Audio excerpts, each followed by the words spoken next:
Radio. Hey there, listeners! Welcome to Cryptic Radio, your gateway to the unknown. Tonight, I have a story that will test your nerves. Silent Room. A horror puzzle so unpredictable, you'll question everything. So, hit that subscribe button, put on your headphones, and listen closely. You don't want to miss a single sound. Ready for some mind-blowing vibes? Let's get started. Tune in, stay sharp, don't delay. Cryptic Radio leads the way. When the envelope arrived, marked with an intricate red seal, Alex could feel the weight of something inexplicable.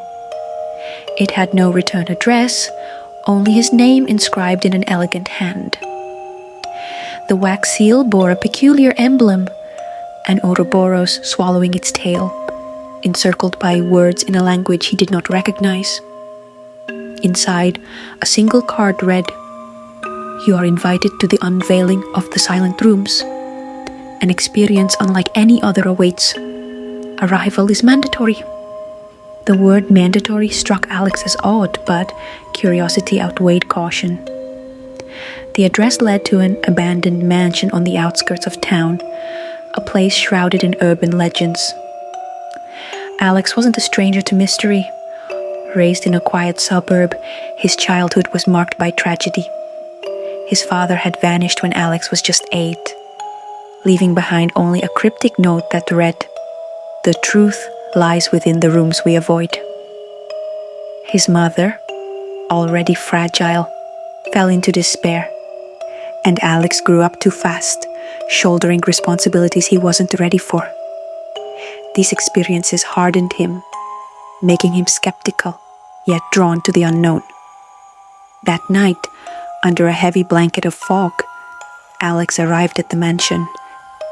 The iron gates groaned as he pushed them open, and the pathway to the door was lined with flickering lanterns.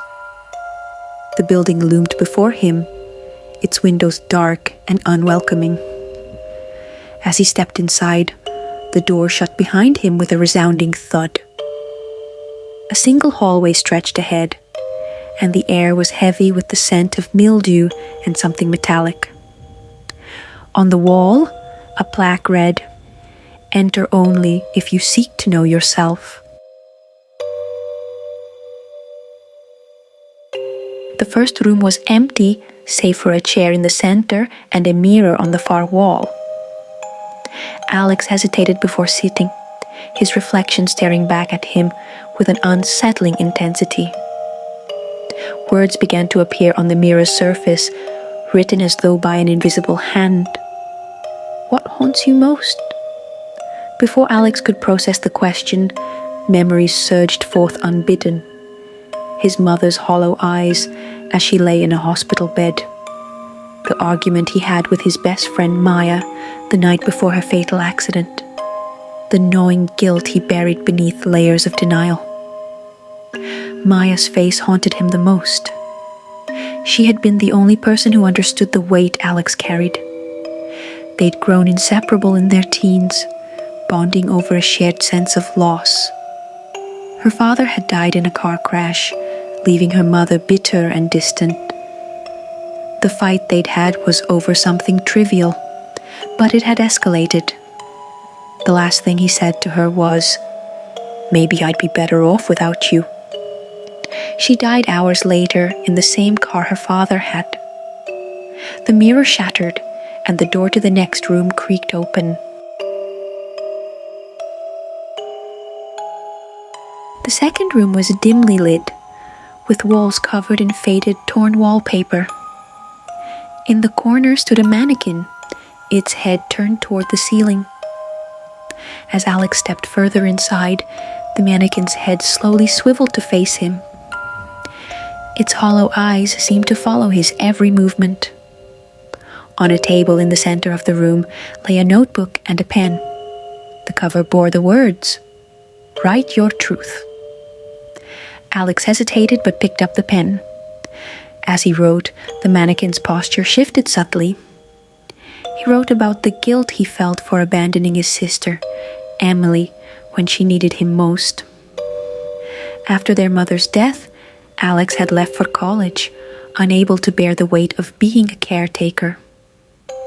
Emily, left alone, fell into a deep depression, and their relationship became a series of phone calls filled with awkward silences and missed opportunities to reconnect. When he finished, the mannequin's eyes began to glow faintly. It raised an arm and pointed to a door that wasn't there before.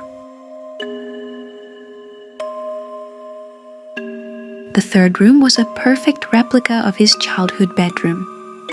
Every detail was accurate, down to the faded posters and the broken drawer handle.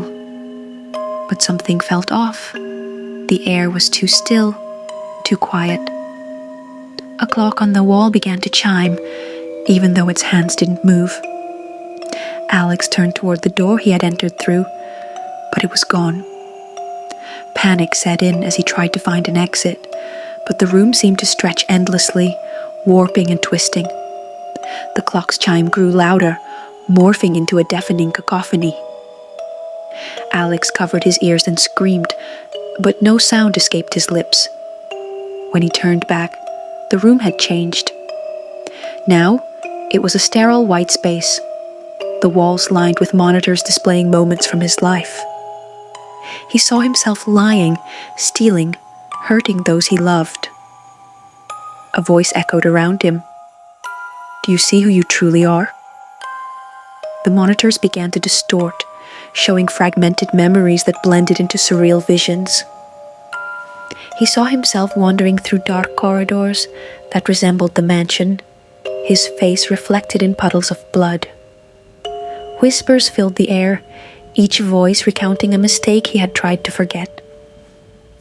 The room began to close in, the walls inching closer as his breathing grew shallow. The fourth room was pitch black until Alex stepped forward. Lights flickered on, revealing dozens of versions of himself standing in mirrors on every wall.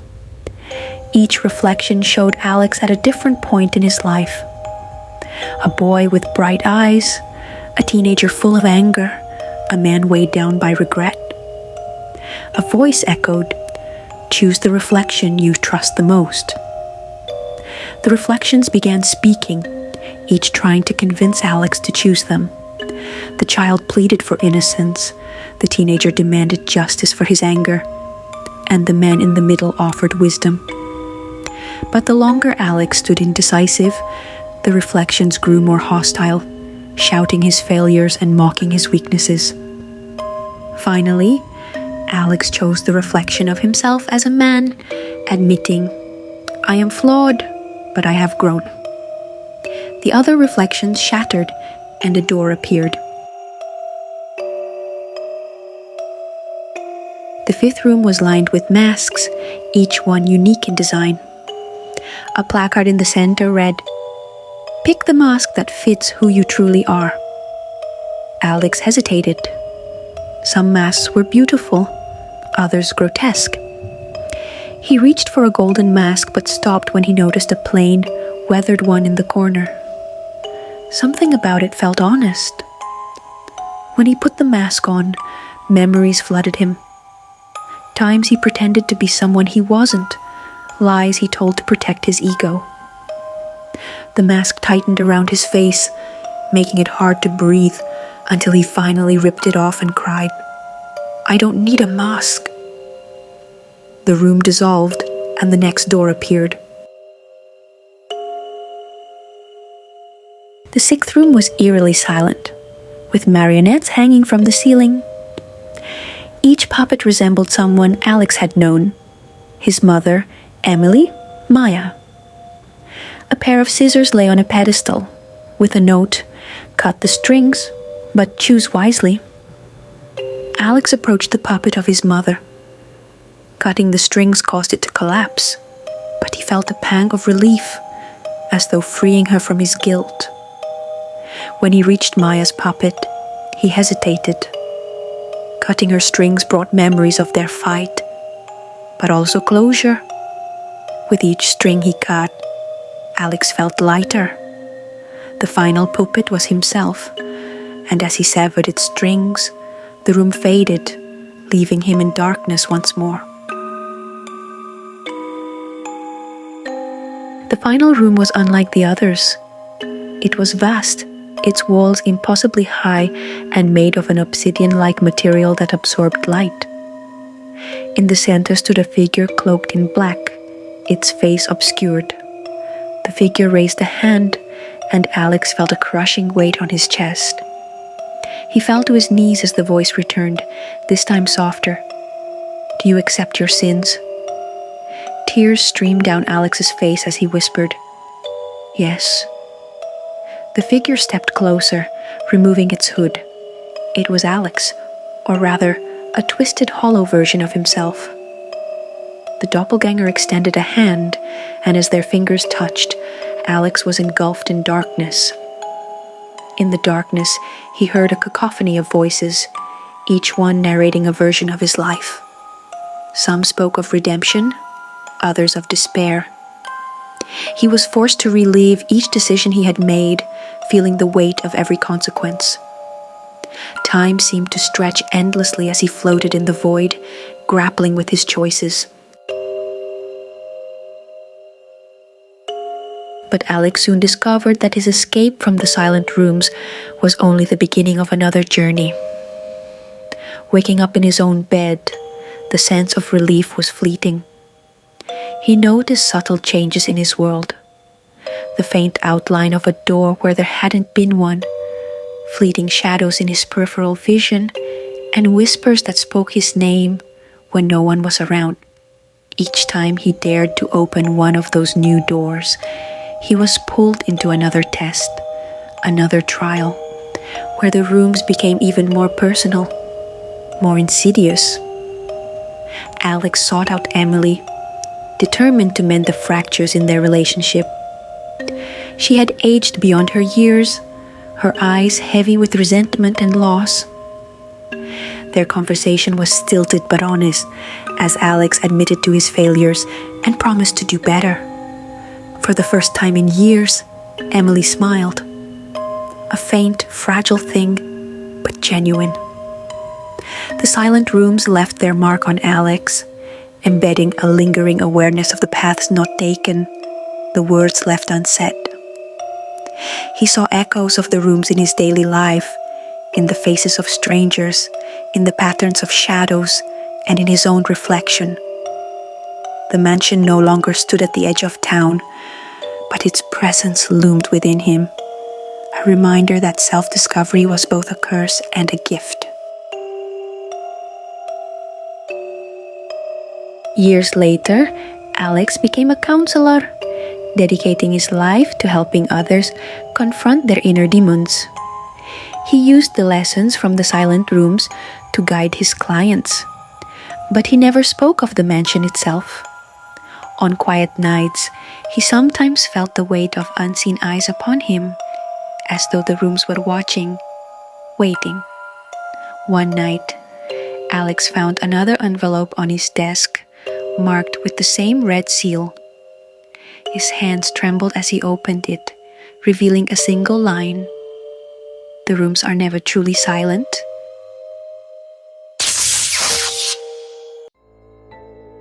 What do you think about the story? Were you able to crack the mystery? Drop your guesses in the comments. I'd love to see what you came up with. And hey, if you enjoyed this, don't forget to hit that subscribe button and turn on the notification bell so you won't miss our next video. There's plenty more mystery and excitement coming your way. Thanks for watching, and I'll see you in the next one.